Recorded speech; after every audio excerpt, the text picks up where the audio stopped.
Hello everyone, welcome to this my specialist maths video for units 3 and 4. Again, don't worry if that doesn't mean anything to you, this is universal because maths is a constant, still not funny, I know. What is this video on? Differential equations using or involving a function of the independent variable. While these titles could probably be a lot shorter, but I'm following the Cambridge textbook. Thank you very much, Cambridge, for allowing me to do this. Now, as I said below a minute ago, my name is Darren from Maths Guru. Yes, my little corner of the interweb, absolutely free to sign up. Lessons, downloadable lesson notes, and at some point in the future, when I get time, summary books too. Oh my goodness, I know. So if you can subscribe to my YouTube channel, that would be great. Why? It just tells me that someone is watching. Nobody watches maths videos. Come on, you're only watching it because you've got to and you just happen to stumble across this.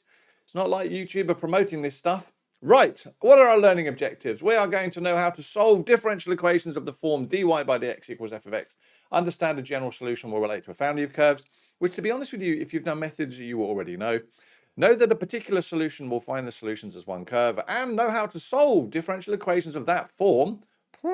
Now, obviously, there is an easy way and a hard way. If we look at our recap of past learning, and again, who would have thought I'd gone around the idea that if we have dy by dx is some sort of function of x, and that is our independent variable. Remember, our independent variable is the one on the x-axis. Our dependent is the one on the y-axis. So at the moment, we are integrating with respect to x. That's what this whole video is. And you're going to say, but we've done so much of that. I know, we're going to do some more, but your CAS is going to come in really handy in a moment. All right, and again, what we can use is if we integrate both sides, we have say that y then is the integral of the function of x with respect to x. Yes, I can't believe I've just done that. So let's start with something nice and simple. So if we have dy by dx is equal to, what have we got here? X to the power of 4 minus 3x squared plus 2. Then y is going to be equal to the integral of, and don't forget to put those in brackets. And again, there is a little bit of upset if you don't do things in terms of notation, but that's going to be x to the power of 5 on 5 minus 3x cubed on 3 plus 2x, and we have to remember that plus c, because if we don't remember the plus c, we are in a world of hurt. Now, obviously, in this situation, that divide by 3 there, and that there can also cancel, and we're going to end up with x to the power of 5 on 5 minus x cubed plus 2x plus c. This here is my general solution for that first dot point. We can't actually find a particular solution at the moment because they haven't given me a point on that curve. And in this situation, they would only need to give me 1 point, because if they give me that coordinate, I've got a y value, I've got an x value, it would allow me to find my c value. So there we go. That was the first dot point done. Let's move that over and up here for a moment to give myself a little bit of room to do the next one. We know that dy by dt in this situation is sine of 2t. So how do we do this? Well, y now is going to become the integral of the sine of 2t dt. And again, it's really important for trigonometry that you remember how to do these ones, all right? Because, and in fact, there is the formula on the formula sheet. So this becomes minus 1/2 the cosine of 2t. And again, we must make sure to add on that plus c. If you don't put the plus c there, unless it says an. If it says an general solution, you don't need to put the c, because an means 1 and there are an infinite number and you are happy to choose c as 0. So minus 1/2 cosine of 2t plus c. Yay! Now you're going to turn around and say, but you said my calculator would come in handy for this. Oh yeah, look. Again, sorry ClassPad users, my ClassPad license has expired and unfortunately I've been unable to get that sorted in time for this video, but functionality for the calculators is fairly similar. So I'm going to say no, fire up a new calculator screen. I never used a scratch pad. Why? I was told a while ago it has errors in it and it's not a good idea. I don't even know why they provide it, to be brutally honest with you. And if you do know, you can let me know below. So what I'm going to do is menu, calculus, and you will notice if I go all the way down here, oops, he's done it too quickly, there is something called a differential equation solver. Huh? Right. Oh, okay. Now, it says put in your equation, and in this situation, you have to put the dash or the double dash or whatever else you've got here. So in this situation, I'm going to say y, and then I'm going to put a dash. Now, if I remember, it is in my pi button, and it is there. There we go. Y dashed is equal to, in this situation, I'm going to do x to the power of 4. I'm going to minus 3 times x to the power of 2, and I'm going to add on 2. Now, my independent variable, that's the one on the x-axis, which in this situation is x. My dependent variable is y, and we'll come back to what these conditions are in just a moment. But if I now hit enter, you'll notice that all it's done is said deSolve. It's put my equation in there, as it is in there, x to the minus 4 minus 3x squared, and it's put my x and y. Now, when I hit enter, oh, sheesh. 0.2, what's that all about? Ah, well, okay, I could go back to my calculator. I could go document settings. I could change that to exact, because obviously in methods and special, we want to have to do exact. X to the power of 5 minus x cubed plus 2x plus c2. Why 1 minute is it c1 and the next minute is c2? Well, the calculator doesn't know that it was the same question. And so what it does is it increments that number at the end to give you an idea that it is just a constant. In that situation, we would call it C. Is that what we got before? Oh my goodness. So in all this time, you've had a calculator function that's allowed you to solve these things. And for your summary notes, if you want to, you can happily download these. Everything behind me that I write on is downloadable from mathsguru.com for you to be able to create your own summary notes or what have you. Right, so there was the example. I always think it was under algebra. It's weird, really, because I always think it's under algebra, but it isn't. It's under calculus, differential equations, and then just knowing how to fill in that there. But for the moment, let's try and do these by hand. We've got dx by dt equals, so we want now then the x is going to be the integral of e to the minus 3t. He says writing x minus 3t plus 1 on t. That should go in brackets, and we're going to do it with respect to t. Oh, how do we integrate that? Well, again, it's a fairly standard one. So it's minus 1/3 e to the minus 3t plus 1 on t becomes the log, all right, a natural log of the modulus of t. And don't forget to put the plus c. Now again, the natural log ln is the same as the log base e, so I could have written that as well, but I interchanged the two. Now there we go, so that's the next dot point. These seem relatively straightforward. What about this one though? X becomes equal to the integral of 1 on 1 plus y squared dy. How am I going to do? Again, having your summary sheet by you, that VCAR summary sheet is really, really helpful, right? Sorry, formula sheet is really, really helpful, or even your own summary book. Because I have said time and time again, when going through a number of the VCAR exams, realistically speaking, that formula sheet has saved my life on about 1,000 occasions. In fact, most of what I've ever needed was in that. And you're going to turn and say, yeah, but you're a teacher. Yes, I know. But again, after a while, when you do more and more VCAR exams, you notice that there are fairly repetitive things that you are asked to do. And as it turns out in that situation, that is in fact one of my formulas. And that actually is equal to the tan to the minus 1 of y. And we must make sure we put our plus c. Okay, so that was something relatively simple. Again, this is just a recap of the stuff you've hopefully already done in methods. It's important to remember that when we're integrating, there are not conditions provided. We are finding a general solution. And these are providing families of curves, yes? Because if I differentiate anything that has x cubed on 3 plus any number, it is always going to give me that x squared. It's going to give me a gradient function of x squared there, yeah? So we must be given information in the question. Okay, now when we look at this example here, find the family of curves with gradient given by e to the 2x, that is, find the general solution of that differential equation. Well, we can do that now. We know how to fire up my calculator. I'm going to go menu, calculus. Where are you? Differential equation solver. We're going to do y, and we're going to do dashed. And we're going to say equals e to the power of close brackets 2x. We're going to do x, and then we're going to do y. And hopefully at this point, you are actually screaming at me. Why? Well, because the number of people who actually make this mistake is quite terrifying. Did you notice what I did there? I actually typed e on my keyboard. That's not the value of e that you want. You actually want to go to pi and then e there.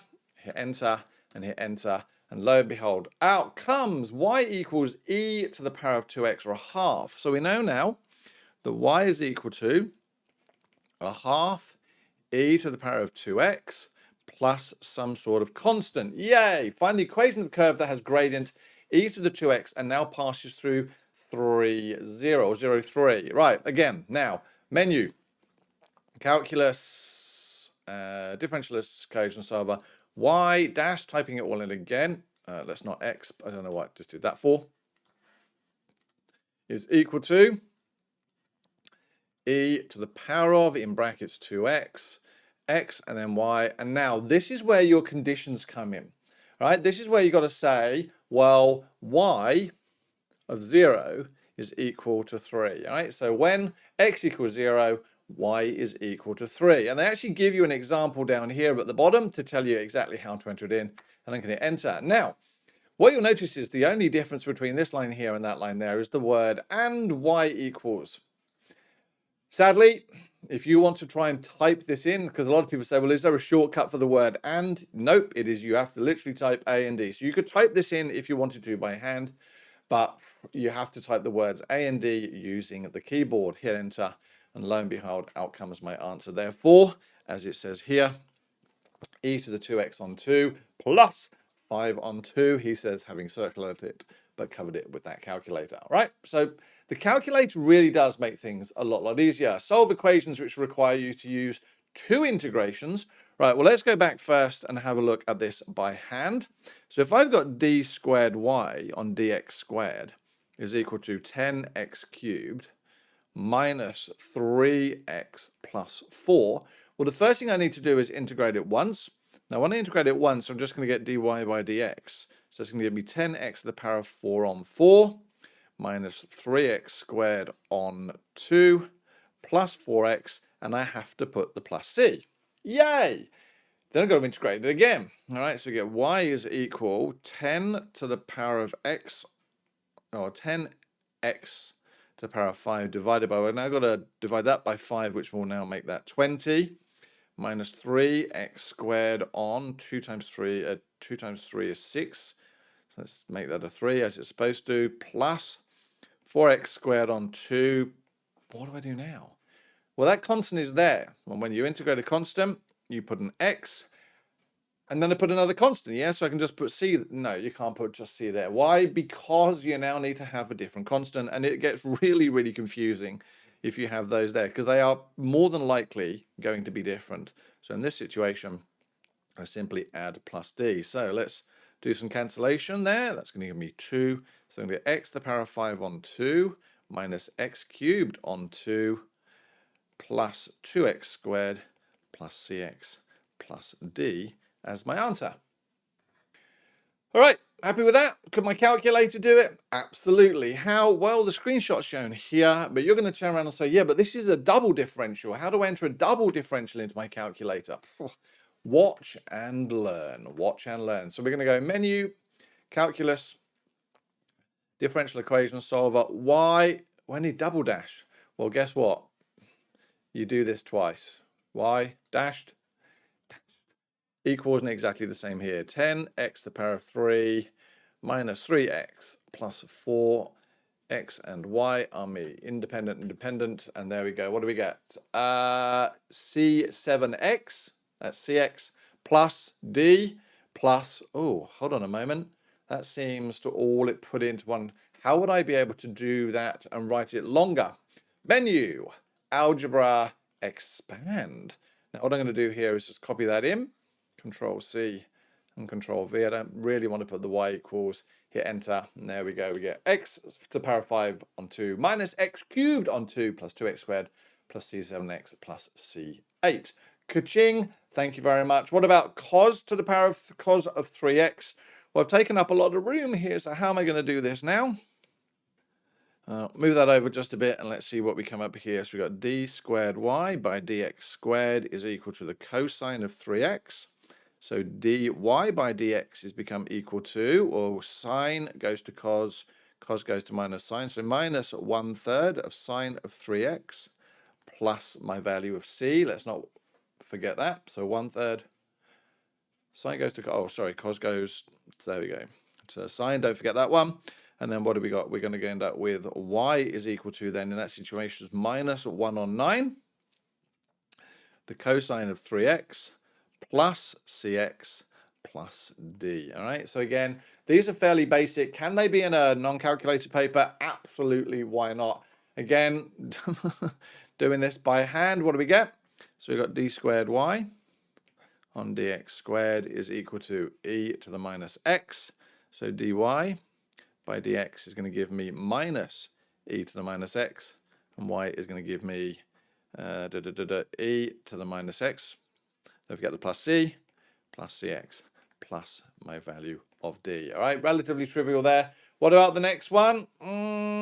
Right, well, we got d squared y by dx squared is equal to, what is that? 1 on the square root of x plus 1. Well, I'm going to write that as x plus 1 to the power of minus a half. Now, again, when we got these type of things here, there are fairly obvious ways of doing these. So we're going to find out there that dy by dx is going to be equal to 2 lots of x plus 1 to the power of a half plus c, and y in that situation is going to give me 4 on 3, x plus 1 to the power of 3 on 2 plus cx plus d. All right, so again, I could spend reams and reams and reams and reams of time doing this, but probably not. Right, consider the differential equation cos squared of x, find the general solution. And again, whenever I see this, if I got d squared y by dx squared is equal to the cos squared of x, we can't integrate cos squared of x, but we do know, if you remember from our formula sheet, the cosine of 2x is equal to 2 cos squared x minus 1. So we know that cos squared of x is equal to cosine of 2x plus 1 all divided by 2. Or if you want to write it in a different way, a half plus a half. So I can now rewrite this that says that dy by dx is equal to the integral of, well, we can move that half outside, a half of the cosine of 2x plus 1 dx. Now, when we do that, we're going to end up with cos of 2x is going to be, so that's a half, lots of a half, sine goes to cos, so cos go back to sine, the sine of 2x plus x on 2 plus my value of c. Well, a half times a half is a quarter, so we can make that 1/4 of sine of 2x plus a half x plus c. That's dy by dx. All right, so we now know that y is going to be the integral of brackets 1/4 of the sine of 2x plus x on 2 plus c dx, which is going to give me, I've got 1/4 times a half, sine goes to cos, sine goes to cos, cos goes to minus sine, so that's minus the cos of 2x plus x squared on 4 plus cx plus d. So simplifying that gives me minus 1/8 the cosine of 2x plus x squared on 4 plus cx plus d. Whoo, sheesh, that is crazy. Now, can I use my calculator to do this? Absolutely. Can we find the general solution? Oh, I didn't find the, actually, go back to that. What did it say? Find the solution given that dy by dx equals 0 and x equals 0 and y equals 0 equals minus 1/8. Now, yes, absolutely, I could do that by hand, and that sounds absolutely revolting to be able to do that, but we can use my calculator to do it, right? So again, just talking through the screenshots here, if we see what I've actually done, I've got my differential equation solver, I've put in my double differential, yeah? I've said my independent variable and my dependent variable, and I've given the piece of information. It says here that the differential, so y dashed of 0 equals 0. So there we go, y dashed of 0 equals 0. Y of 0 equals minus 1.8, sorry, minus 1/8, which we've given in there. And out comes my solution here. All right, now again, you're going to turn around and say, what's this t collect? That's trig collect. And what it's actually done is it's sorted out this minus the cosine of x all squared and turned it into my cosine of 2x. And again, if I wanted to, there is actually, I don't know if I've got it on the next screen. Nope, there is an expand function. So if you use the expand function that I used a little bit ago, it will actually turn that into the value that we had before. So it would actually say that y would be equal to minus 1/8 cosine 2x plus 1/4 x squared, which is the solution given that those conditions were put forward. Whew. That was a long video. Hopefully you have found it informative. Now, did we know how to solve differential equations in that form? Yes. Understand that a general solution will relate to a family of curves? Yes. Know that a particular solution will find the solutions of one curve? Yep. And know how to solve the double differentials as well, using CAS and by hand. This video was amazing. If you can subscribe to my YouTube channel, awesome. Just tells me you've watched. Just says, hey dude, thanks very much for doing this. Really appreciate it. Give the video a like so that YouTube know that 6 people actually liked it. And there is mathsguru.com for you to sign up to for free and download the lesson notes behind me. Right, I'm done. Thank you very much. Take care. Hopefully I'll see you in another video. Bye-bye.